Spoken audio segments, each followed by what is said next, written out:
Yo, what's good, YouTube family? I got a couple of good ones for y'all today on this good crypto financial journey. Let's jump right into it. This is from the Modern Investor. Pay attention to what he's saying. On one side, there are a lot of people who believe that the cryptocurrency space is due for what they're calling a mega frenzied FOMO party where basically prices move up even further, more people jump into the market, there's less crypto on crypto exchanges. Retail investors begin to quickly realize that they should have gotten in before. You know the whole deal. Comma, a lot of people think that there's also going to, that we are headed for some type of a mega worldwide recession. In that, if you've been here for a few months, the US dollar isn't looking too hot. And things are not expected to get any better next year for the dollar. Pay attention. This is very important. It's all gonna go together full circle. Another comma. However, it's a very, very long run on sentence. For people who are holding assets, for people who are holding crypto, for people who are investing, things are expected to only get better for them. So, a lot of the news right now is revolving around the US deficit, the US debt levels, the money that is being printed, the money that's not being paid back to the debtors, and all those other kinds of things. So, Okay, so part of the reason why I wanted to play this is because I want to tell you guys exactly what money is. A lot of people they believe that this fiat currency is actually money and it's not. It is monopoly IOU money. It's just basically IOU money. It's fake. It's monopoly. It's kicking the can down the road. And how our current debt-based system works is when debt is made, when you go to the bank and you go get a loan, the money that they give you is made out of thin air. The interest that you're paying back is the real money. That's how they keep everything flowing. When it comes to what the debt is actually tied to, is tied to the workforce. It's tied to the treasury bonds, the T bills. It's tied to that. The companies, when they are, the reason why they go get the bonds and they buy them, and as well as others, is because the companies use the employees as far as the insurance claims that they have on them, the anytime you are signing up and registering to work with a job, the taxes that are being paid, all of that is creating the change of the bonds. So every company has stake based on the workers. The workers is the real currency. The workforce. That is the real currency. So I needed to point this out because it'll all make sense of everything. The dollar used to be backed by gold in 1971. Then we got off of the gold standard. But the gold and silver had been going away since the 1930s with the Great Depression and Roosevelt. Prior to that, the Federal Reserve kicked off the dollar in 1913. This is not an old system. Most fiat currencies have a short life expectancy. So it's usually under 100 years. We're coming up on that cycle right around now from when it actually kicked off and really got going in the 30s.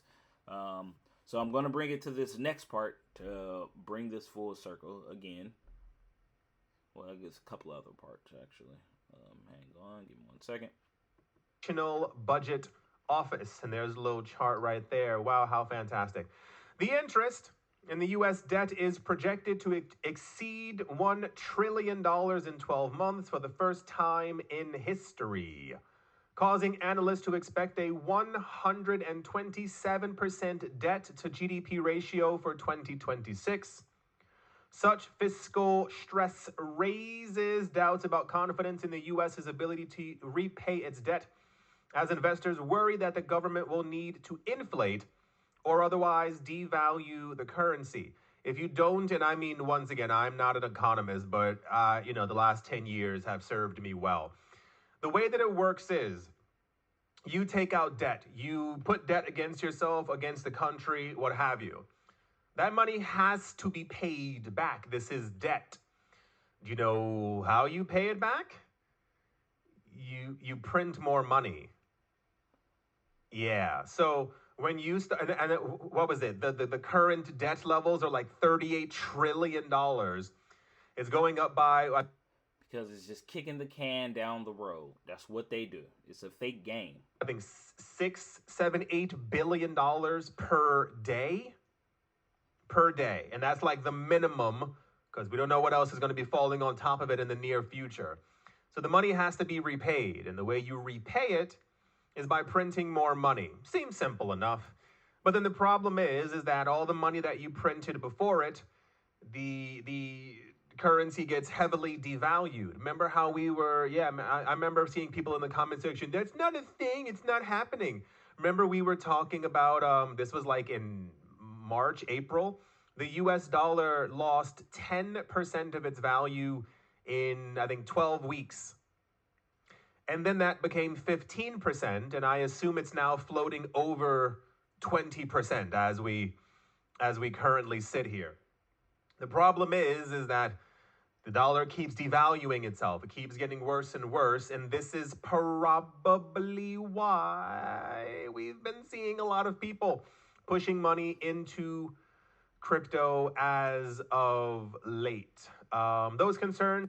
Okay, so yes, a lot of money is being pushed into cryptocurrency. It's not just retail. The bigger institutions, the states, as countries, as companies, they're all moving because this is the next game. It's the same exact thing, but it just switched over. You're going from fiat to digital, like fully digital, because even the fiat system was already digital. It just wasn't the same way. It wasn't a decentralized digital ledger. But what crypto is going to do is going to decentralize it to a degree. And it's not going to be decentralized to where it's like everyone who is participating in crypto will benefit from it. But it's still going to be centralized because, unfortunately, most of these companies have bought up all of the crypto. Or the other corporations have, they are crypto companies.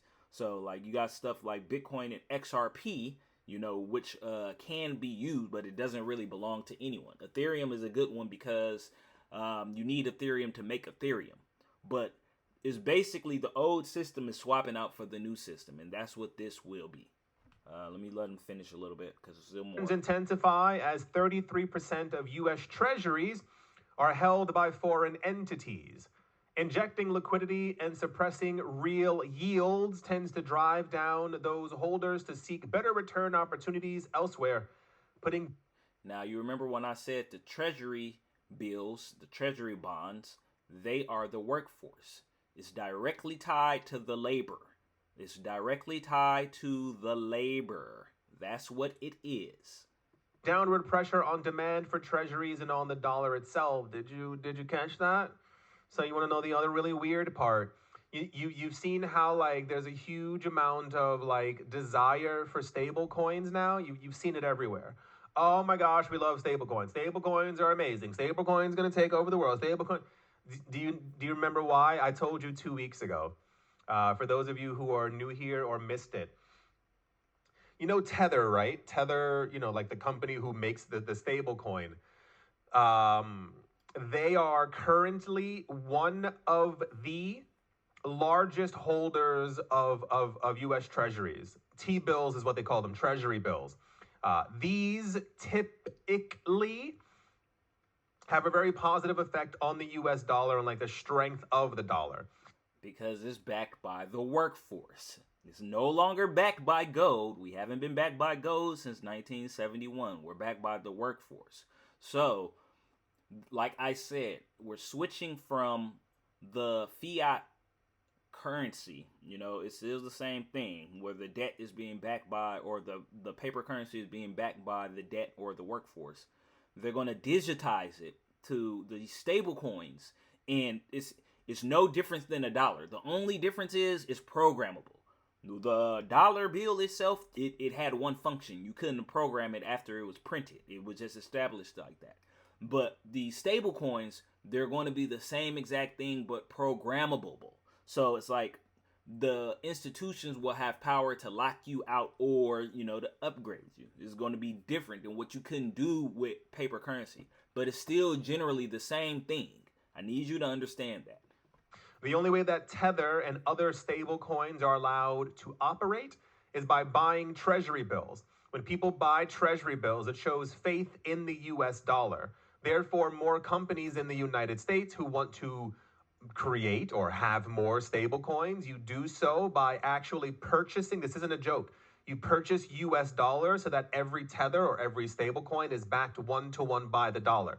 It creates extra demand for the dollar, and or they can purchase treasury bills to actually back the tether or stable coins that they're creating. You understand? So like instead of buying gold to back the dollar, you buy treasury bills or US dollars to back the stable coins. The idea is the US dollar is kind of doomed. That's not a joke, and that's pretty common knowledge at this point. You know how to slow down the doom? You create a digital version of the US dollar, and you essentially allow everyone the right to be able to do it if they're holding US dollars and treasury bills. Do you get where things are going now? Please pay attention. Hey, make sure y'all press like. Go check out this page, The Modern Investor, man. He be dropping a lot of gems daily. Buy US dollars and treasury bills because it's another way to strengthen the actual holding up of the US dollar while digitizing it and hoping that more countries around the world will choose to use a US-based stable coin as opposed to their local currency.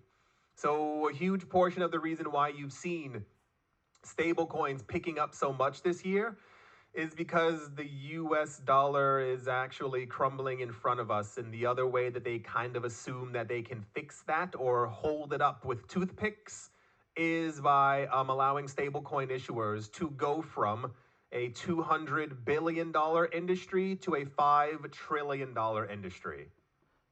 Peep the jump. Okay, so now with that information, I want to play this other video. Again, go check out all of this on The Modern Investor. I'm going to come to... Okay, the Crypto Sensei. XRP expert reveals insider news. XRP to $100 in 2025. I don't know if it's going to go to $100. I know XRP is eventually going to pop because XRP is going to be used for the new system for moving money. So let's hear what is being said. And this, again, it goes together. There's so much news and information, and I will keep waking up every day and providing this as long as you guys are here. All right. If we are looking at a new world order that is, as Pippa describes it, decentralized, what does that mean? Well, first of all, let's take a look at what makes up world orders. World orders are that a group of countries across the world agree to a set of rules, and they agreed to play by them. What underpins a world order is always the financial system. And what we're seeing in the world today, I think, is we are on the brink of a dramatic change where we are about to, and I'll say this boldly, we're about to abandon the traditional system of money and accounting and introduce a new one. Everyone's been... This is at the Economic World Forum. Look, they telling you what the shift is. They're telling you what the play is. This is part of the age of Aquarius. Going from the age of Pisces, the belief in paper currency, to the age of Aquarius, like knowing about the stuff. The only way to use cryptocurrency is if you know about it. That's the only way. That's literally it. Predicting the demise of the dollar for a long time. And the new one, the new accounting, is what we call blockchain. It means digital. It means having a almost perfect record of every single transaction that happens in the economy, which will give us far greater clarity over what's going on. It also raises huge dangers in terms of the balance of power between states and citizens. In my opinion, we're going to need a digital constitution of human rights if we're going to have digital money. But also, this new money will be sovereign in nature. Most people think that digital money is crypto and private. I find it very difficult to talk about the world order that we're coming into, given how very tenuous and unstable the current environment is. In my lifetime, this is the second time that I have seen the superpowers actually threaten the possibility of nuclear war. That's a great clip from Black Swan Capitalist. Thank you so much. And then Greg Kidd was at XRP Las Vegas in 2025, and they're talking about putting the entire banking industry directly on chain. This is, I thought, valuable in what we're talking about here. Fast Bank. Tell us about Fast Bank. So I made the decision of what would it be like if we could put the banking industry directly on chain. So taking... Now, what I just explained to you guys how the banking system works. The banking system works off of debt in the workforce. I feel like this is a deja vu moment. I feel like I've done this before. This must gonna go viral. Make sure y'all smash this like button, because this is the truth about money in our financial system. It's the workforce. They're transferring it over to the digital system. With you investing in buying pieces of the digital system is going to allow you to position yourself in the future 5 to 10 years now, where it's like it's going to be worth so much. Buy these little pieces now, but you don't just. And then also too, invest in silver. Invest in what it takes to build the digital system. Land, silver, gold, like the infrastructure. Pay attention to those things. You've heard some of the other tokenized asset talks today. So the question is, instead of having like a circle or a tether in between, what if US banks put dollars directly on chain, including the XRP ledger? So that would mean that the ledger of record isn't some like old 50-year-old bank core, it's actually the blockchain. And so to do that, had to buy a US bank, and you can imagine, even though I'm ex-Federal Reserve, having worked at Ripple, made some other investments in crypto, it was not an easy lift, but last year we were finally approved. Might have helped that I ran for Congress and was going to make a stink. And Right, and here in Nevada, right? Here in Nevada, in the 2nd District.